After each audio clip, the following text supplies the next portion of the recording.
Hi అండి, అందరికీ నమస్కారం సార్. ఈ మార్చి 21 డైలీ కరెంట్ అఫైర్స్ ఆల్రెడీ ఇప్పుడే రాష్ట్ర ప్రభుత్వం బడ్జెట్ సమావేశాలు చెప్తుంది. మేము ఇయర్ క్యాలెండర్ ప్రకారమే పాటిస్తాం. రేపు ఏప్రిల్ 1st వీక్ నుండి ప్రతి నోటిఫికేషన్ కూడా వరుస క్రమంలో ఇస్తామని చెప్పి రాష్ట్ర ప్రభుత్వం కూడా అనౌన్స్మెంట్ చేయడం జరిగింది. 2 రాష్ట్రాల ఎస్సీ వర్గీకరణపై ఆమోదం అయిపోయింది. ఇక నోటిఫికేషన్ రావడం తర్వాయి భాగం. ఈ మంత్ ఎండింగ్లో APDSC notification, April 1st week నుండి తెలంగాణలో గ్రూప్ 1, గ్రూప్ 2, ఎస్ఐపిసి, డిఎస్సి ఈ నోటిఫికేషన్ రాబోతున్న నేపథ్యం. ఆల్రెడీ నా ముఖ్యమంత్రి కూడా ఇంటికాడ ఉంచొద్దు, పిల్లల్ని హైదరాబాద్ కోచింగ్ సెంటర్లో పంపించండి, పిల్లలు అక్కడ ప్రిపేర్ అవుతారని చెప్పి ముఖ్యమంత్రి కూడా అనౌన్స్మెంట్ చేయడం జరిగింది. ఇప్పటి నుంచి ప్రిపేర్ అవుతాయి, జాబ్ క్యాచ్ చేయగలుగుతారని చెప్పి అందుకే చాలామంది పిల్లలు స్టూడెంట్స్ కూడా వస్తున్న పరిస్థితి. విద్యార్థులకు ఒక క్వాలిటీ సబ్జెక్ట్ అందించాలి, విద్యార్థులకు ఒక న్యాయమైన సబ్జెక్ట్ అందించాలి. మార్కెట్లో రకరకాల యాప్స్ ఉన్నాయి. మనం నమ్ముకున్న విద్యార్థుల్ని ఒక విజేతలుగా తీర్చిదిద్దాలి. ప్రతి పోటీ పరీక్షల్లో ఇక్కడ నుండి కరెంట్ అఫైర్ జీకే నుండి క్వశ్చన్ లేని పేపర్ ఉండదు. ఆ విధంగా మీకు ఉంటుంది సార్. అక్కడే టాపిక్ సార్. దాని గురించి ఎగ్జామ్లో ఏ టైపులు ఆడతాడు, ఏ లెవెల్ వెళ్ళిపోతాడు, ఇలాంటి అంశాలు ఉంటాయి సార్. మన యాప్ను పర్చేజ్ చేయండి సార్. మన యాప్లో total standard GK and current affairs ఈ 2 ఉంటాయి సార్. ఎగ్జామ్స్ కూడా current polity, current economy, current విపత్తు, జిఎస్ పేపర్ మొత్తం కూడా చేంజ్ అయింది ఈసారి. ఎస్ఐపిసి కానీ గ్రూప్స్ పేపర్ చేంజ్ అయింది. పూర్తిగా కరెంట్ అఫైర్స్ మీదనే పేపర్ డిపెండింగ్గా ఉంది. ఎగ్జామినర్ ఏ టైపులో ఏ లెవెల్లో అడిగినా కూడా నువ్వు ఈజీగా క్యాచ్ చేసే విధంగా మీ క్లాసెస్ ఉంటాయి. పర్చేజ్ చేయండి. Total enough sir. మన యాప్ నుండి బిట్ క్వశ్చన్ లేనిది ఏ ఎగ్జామ్ రాయి, ఇక్కడ నుంచి టోటల్ ఇంపార్టెంట్ సార్. ఓకే, చూడండి సార్. ఈరోజు మార్చి 21 సార్. ఇక్కడ మార్చి 21వ తేదీ అండి. మార్చి 21 వరల్డ్ ఫారెస్ట్ డే, అంతర్జాతీయ అటవీ రోజు అండి. 2025 సంవత్సరం మార్చి 21 ప్రపంచ అటవీ రోజు యొక్క థీమ్స్ అనేది అడవులు మరియు ఆహారం అనే యొక్క అంశానికి ప్రాధాన్యత ఇవ్వడం జరిగింది సార్. ఈ ప్రపంచానికి 20% ఎబో ఆక్సిజన్ అందించే అడవులు ఉంటాయి. ఇవి అమెజాన్ అడవులు సార్. ఇక్కడ 20% ఎబో ఆక్సిజన్ అందిస్తున్నాయి. అమెజాన్ కంపెనీ వేరు, అమెజాన్ అడవులు వేరు, అమెజాన్ నది వేరు. ఈ ప్రపంచానికి 20% ఆక్సిజన్ అందించే అడవులు అంటే అమెజాన్ అడవులు సార్. ఇవి బ్రెజిల్ కంట్రీలో ఉన్నాయి సార్. 1952లో ఈ భారతదేశంలో అంటే ఫారెస్ట్ యాక్ట్ అమల్లోకి వచ్చింది. అటవీ సంరక్షణ చట్టం అమల్లోకి వచ్చింది. ఇదే ఇయర్లో అటవీ సంరక్షణ చట్టం వచ్చింది. ఇదే ఇయర్లో నేషనల్ డెవలప్మెంట్ కౌన్సిల్ ఏర్పడింది. ఇదే ఇయర్లో తొలిసారిగా లోక్సభకి ఎన్నికలు నిర్వహించారు సార్. ఈ 1952 యొక్క ఫారెస్ట్ యొక్క అటవీ చట్టం ప్రకారం ప్రతి రాష్ట్రంలో తప్పనిసరిగా 33% ఇక్కడ అడవులు ఉండాలి. ఇండియాలో అడవుల విస్తీర్ణంలో మధ్యప్రదేశ్ ఫస్ట్ ఉంది. తెలంగాణ అడవుల విస్తీర్ణం ఇక్కడ 24% సార్. ఇక్కడ ఏపీ అడవుల విస్తీర్ణం ఇక్కడ 23% ఉంది సార్. ఇక్కడ ఏపీలో అడవుల విస్తీర్ణంలో విశాఖ జిల్లా ఒకే సార్ ఫస్ట్ ప్లేస్లో ఉంది. తెలంగాణలో అడవుల విస్తీర్ణంలో భద్రాద్రి కొత్తగూడెం జిల్లా ఇక్కడ ఫస్ట్ ప్లేస్లో ఉన్న యొక్క సంఘటన సార్. మరి ముఖ్యంగా సార్ 2024-25 యొక్క లెక్కల ప్రకారం ఇండియా 21.17% అడవుల విస్తీర్ణాన్ని కలిగి ఉన్న సార్. మన తెలంగాణ గ్రూప్ 1 ఫిలిమ్స్లో అడిని బిట్ సార్. ఏపీ కానిస్టేబుల్ కానీ తెలంగాణ కానీ ఏ ఎగ్జామ్ రాసినా అడవుల గురించి, కరెంటు జాగ్రత్త గురించి బిట్టు మనకు అడిగే యొక్క క్వశ్చన్ అడిగే అవకాశం ఉంటుంది సార్. ఓకే, ఏ టైపులో క్వశ్చన్ అడుగుతాడో మీరే చూడండి సార్. ఇక్కడ ఓకే, ఈ క్రింది వానిలో ప్రస్తుతం భారతదేశం యొక్క అటవీ విస్తీర్ణం యొక్క శాతం ఎంతండి? 21.17% ఇండియా అడవుల యొక్క విస్తీర్ణం అండి. ఓకే, తెలంగాణ అడవుల విస్తీర్ణం 24%, ఏపీ అడవుల విస్తీర్ణం 23%. ఏపీది ఇక్కడే తెలిసిపోయింది సార్ ఇక్కడ. ఓకే, మరొక క్వశ్చన్ చూడండి సార్. ఈ కింది వానిలో 2025 మార్చి 21 ప్రపంచ అటవీ రోజు యొక్క థీమ్ అడిగినండి. ఏందండి ప్రపంచ అటవీ రోజు థీమ్ అంటే? 2024 ప్రపంచ అటవీ రోజు థీమ్ అంటే అడవులు మరియు ఆవిష్కరణ సార్. ఓకే, 2023 అడవుల యొక్క థీమ్ అంటే అడవులు మరియు ఆరోగ్యం సార్. 2025 మార్చి 21 ప్రపంచ అటవీ రోజు థీమ్ అంటే సార్, ప్రపంచ అటవీ రోజు థీము అడవులు మరియు ఆహారం అనే యొక్క అంశానికి ఇక్కడ ప్రాధాన్యత ఇచ్చారు. ఇది ఆన్సర్ ఇక్కడ రైట్ అండి. ఇదండి ఇక్కడ ఆన్సర్ సార్ ఇక్కడ. ఓకే, మరో వెరీ వెరీ ఇంపార్టెంట్ సార్. ఒక 2021-25 సంవత్సరం మార్చి 21 నాడు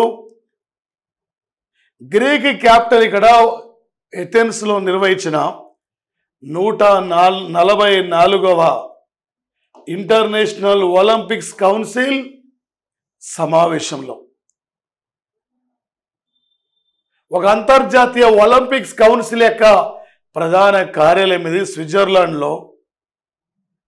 స్విట్జర్లాండ్ దేశంలో ఉన్న సార్. ఇక్కడ ప్రపంచ చరిత్రలోనే అంతర్జాతీయ ఒలింపిక్స్ కమిటీ చరిత్రలోనే ఈరోజే ఇంటర్నేషనల్ ఒలింపిక్స్ కమిటీకి ప్రెసిడెంట్గా ఎన్నికైన జింబాబ్వే స్విమ్మర్ సార్ ఎవరంటే కిరిస్టీ కోవెంట్రీ. ఈరోజు ఈమె అంతర్జాతీయ ఒలింపిక్స్ కౌన్సిల్కి ప్రెసిడెంట్కి ఎన్నికైంది. ఒక మహిళను అంతర్జాతీయ ఒలింపిక్స్ కౌన్సిల్కి చైర్పర్సన్గా ఎంపిక చేయడం ఇది ఫస్ట్ టైం సార్.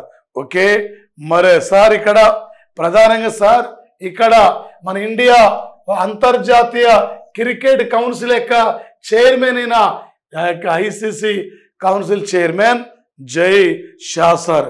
ఓకే, మొన్నటి వరకు అంతర్జాతీయ ఒలింపిక్స్ కమిటీకి చైర్మన్గా Thomas Butch Germany country sir. Presently అంతర్జాతీయ ఒలింపిక్స్ కౌన్సిల్లో మెంబర్ అంటే నీతా అంబానీ అండి. రేపు ప్రతి పోటీ పరీక్షల్లో అడగబోతున్న బిడ్ సార్ కిరిస్టా కోవెంట్రీ దేనికి చైర్పర్సన్గా నియమితులయ్యారు? అంతర్జాతీయ ఒలింపిక్స్ కౌన్సిల్ చైర్పర్సన్గా కిరిస్టీ కోవెంట్రీ ఏ దేశానికి చెందిన వ్యక్తి అని చెప్పి రేపు పోటీ పరీక్షల్లో అడిగే అవకాశం. ఈమె గురించి ఎగ్జామ్లో ఏ టైపులో అడుగుతాడు సార్ అంటే వినండి సార్, గ్యారెంటీ బిట్ సార్. ప్రతి పోటీ పరీక్షల్లో అడుగుతాడు సార్. ఈ క్రింది వానిలో 2025 మార్చి 21 నాడు అంతర్జాతీయ ఒలింపిక్స్ కమిటీ చైర్పర్సన్గా ఓకే అంటే సార్ ఇక్కడ కిరిస్టీ కోవెంట్రీ ఈమె నియమితులైంది. ఓకే, ఏ దేశానికి సంబంధించిన వ్యక్తి? ఏ దేశం అండి? జింబాబ్వే. ఇంపార్టెంట్ ఏంటండి, ఈమె మాజీ స్విమ్మర్ అండి, ఒక స్విమ్మింగ్ క్రీడాకారిణి. ఎక్కడ ఏ సమావేశంలో ఎన్నికైంది? గ్రీక్ క్యాపిటల్ ఎథెన్స్లో నిర్వహించిన సమావేశంలో. ఎన్నో ఒలింపిక్స్ కౌన్సిల్ మీటింగ్లో 144వ ఒలింపిక్స్ కౌన్సిల్ మీటింగ్లో అంతర్జాతీయ ఒలింపిక్స్ కమిటీ చైర్పర్సన్గా కిరిస్టీ కోవెంట్రీ, ఇండియా ఒలింపిక్స్ కౌన్సిల్కి చైర్పర్సన్గా ఆమె పిటి ఉషా. ఇండియాలో పిటి ఉషా లేడీ, ప్రపంచంలో కిరిస్టీ కోవెంట్రీ. గ్యారంటీగా పోటీ పరీక్షల్లో అడగబోతున్న యొక్క అంశం సార్ ఇది. ఓకే సార్, అంటే మార్చి 22 సార్ అంతర్జాతీయ మంచినీటి రోజండి.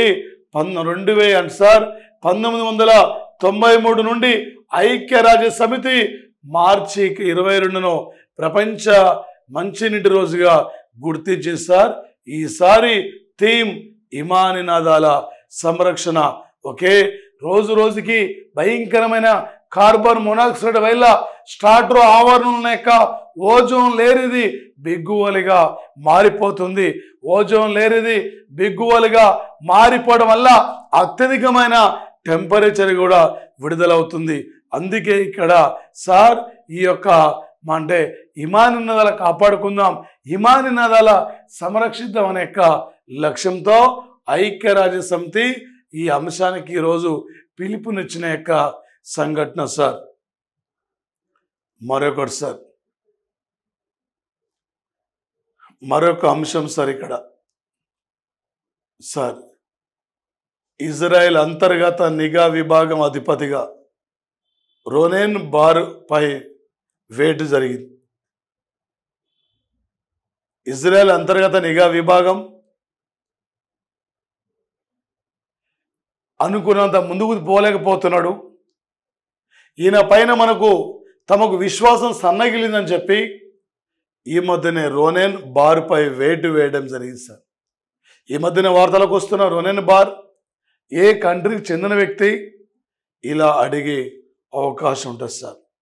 మరొకటి సార్, ఇజ్రాయెల్ కంట్రీ నూతన సార్ ఇక్కడ చీఫ్ ఆఫ్ స్టాఫ్గా అంతర్గత విభాగానికి న్యూ డైరెక్టర్ జనరల్గా నియమితుల వ్యక్తి ఇయాల్ జమీర్ నియమితులు కావడం జరిగింది సార్. ఆమస్ పైన పాలస్తీనాలో ఉన్న యొక్క ఆమస్ ఉగ్రవాదుల పైన విజయం సాధించడంలో కీలకమైన పాత్ర పోషించిన వ్యక్తి ఇయాల్ జమీర్ సార్. ఈయన ఇజ్రాయెల్ అంతర్గత యొక్క విభాగానికి చీఫ్గా నియమితులైన యొక్క పర్సన్ సార్. ఈయన గురించి ఎగ్జామ్లో ఏమన్నాడు సార్, ఇయాన్ జమీర్ ఏ దేశ సైనిక అంతర్గత ప్రధాన అధికారిగా నియమితులయ్యారు? ఏం తీసుకోవాలండి? పాకిస్తానా, ఇజ్రాయెలా, పాలస్తీనా, జింబాబ్వే? ఏందండి ఇజ్రాయెల్ కంట్రీ. జింబాబ్వే అంటే కిరిస్ట్రీ కోవెంట్రీ, జింబాబ్వేకి చెందిన వ్యక్తి. ఆమె స్విమ్మర్, అంతర్జాతీయ ఒలింపిక్స్ కౌన్సిల్ యొక్క చైర్పర్సన్గా నియమితులు కావడం జరిగింది సార్. ఓకే, ఎగ్జామినర్ ఏ లెవెల్లో అడిగినా కూడా టోటల్ ఎనఫ్ సార్. ఎంత చదువుతుంది ముఖ్యంగా సార్ ఈ పోటీ పరీక్షల్లో ఈసారి నేను ఒక విజేతగా చూడాలి, ఒక విజేతగా మీరు ఉండాలి. రాబోయే రోజుల్లో భారీ నోటిఫికేషన్ వస్తున్న నేపథ్యంలో మీ క్వాలిటీ సబ్జెక్ట్ ఇక్కడ అందిస్తున్నాం, పర్చేజ్ చేసుకోండి. టోటల్ ఎనఫ్ సార్ మన క్లాసెస్ మీకు. ఓకే, థ్యాంక్ యూ అండి.